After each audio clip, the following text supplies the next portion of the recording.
ಮಾಟ ಮಂತ್ರಕ್ಕೆ ಪರಿಹಾರ.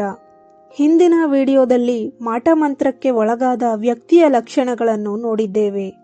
ಈ ವಿಡಿಯೋದಲ್ಲಿ ಮಾಟ ಮಂತ್ರಕ್ಕೆ ಪರಿಹಾರಗಳನ್ನು ತಿಳಿದುಕೊಳ್ಳೋಣ. ಸ್ನೇಹಿತರೆ, ಮಾಟ ಮಂತ್ರಕ್ಕೆ ಒಳಗಾದ ವ್ಯಕ್ತಿಯು ಆತನೊಬ್ಬನೇ ಕಷ್ಟಪಡುವುದಿಲ್ಲ, ಆತನ ಕುಟುಂಬವೇ ಇದರ ದುಷ್ಪರಿಣಾಮವನ್ನು ಎದುರಿಸುತ್ತದೆ. ಹಾಗಾಗಿ ಈ ಮಾಟ ಮಂತ್ರವನ್ನು ಸಂಪೂರ್ಣವಾಗಿ ತೊಡೆದುಹಾಕಲು ಇಲ್ಲಿವೆ ಸರಳ ಪರಿಹಾರಗಳು. 1. ನೀವು ಎಲ್ಲೇ ಹೋದರೂ ಅಥವಾ ಯಾರ ಮನೆಯಲ್ಲಾದರೂ ಊಟ ಮಾಡಿದ ನಂತರ ಏಲಕ್ಕಿಯನ್ನು ಸೇವಿಸಿ. ಏಕೆಂದರೆ ಏಲಕ್ಕಿಗೆ ಮಾಟ ಮಂತ್ರ ಮಾಡಿಸಿದ ಶಕ್ತಿಯನ್ನು ಕುಗ್ಗಿಸುವ ಸಾಮರ್ಥ್ಯವಿದೆ. ಆದ್ದರಿಂದ ಎಲ್ಲೇ ಹೋದರೂ ಊಟ ಮಾಡಿದರೂ ನಂತರ ಏಲಕ್ಕಿಯನ್ನು ಸೇವನೆ ಮಾಡಿ. ಹಿಂದಿನ ಕಾಲದಲ್ಲಿ ಪೂರ್ವಜರು ಏಲಕ್ಕಿಯನ್ನು ಜೇಬಿನಲ್ಲಿ ಇಟ್ಟುಕೊಳ್ಳುತ್ತಿದ್ದರು. ಆದ್ದರಿಂದ ಏಲಕ್ಕಿ ಒಂದು ಅತ್ಯುತ್ತಮ ಪರಿಹಾರ. 2.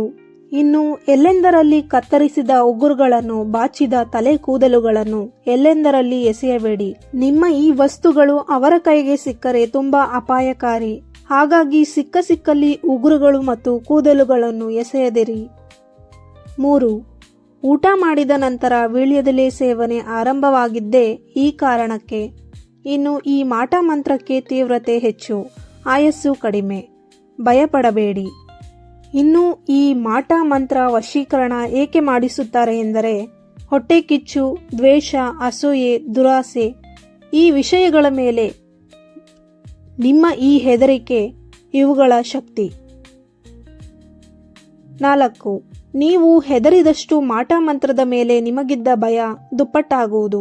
ಆದ್ದರಿಂದ ನಿಮ್ಮ ಮನೆ ದೇವರ ಮೊರೆ ಹೋಗಿ ಮನೆ ದೇವರನ್ನು ಆದಷ್ಟು ನೆನೆಸಿಕೊಂಡು ಪೂಜೆಗಳನ್ನು ಮಾಡಿ. ಇದರಿಂದ ಅದರ ಆಯಸ್ಸು ಕೂಡ ಕಡಿಮೆಯಾಗುವುದು, ತೀವ್ರತೆಯು ಕಡಿಮೆಯಾಗುವುದು. 5. ಸದಾ ಮನೆ ದೇವರನ್ನು ಮನಸ್ಸಿನಲ್ಲಿ ಆರಾಧಿಸಿ. ಇದರಿಂದ ಮಾಟ ಮಂತ್ರದ ಶಕ್ತಿ ಕಡಿಮೆಯಾಗುತ್ತದೆ. 6. ಇನ್ನೊಂದು ವಿಧಾನ ಏನೆಂದರೆ ವೀಳ್ಯದೆಲೆ ಮೇಲೆ ಕಲ್ಲುಪ್ಪನ್ನು ಇಟ್ಟು ಮನೆಯ 4 ದಿಕ್ಕುಗಳಲ್ಲೂ ಪ್ರತಿ ಶನಿವಾರ ಮತ್ತು ಮಂಗಳವಾರ ಇಡಿ.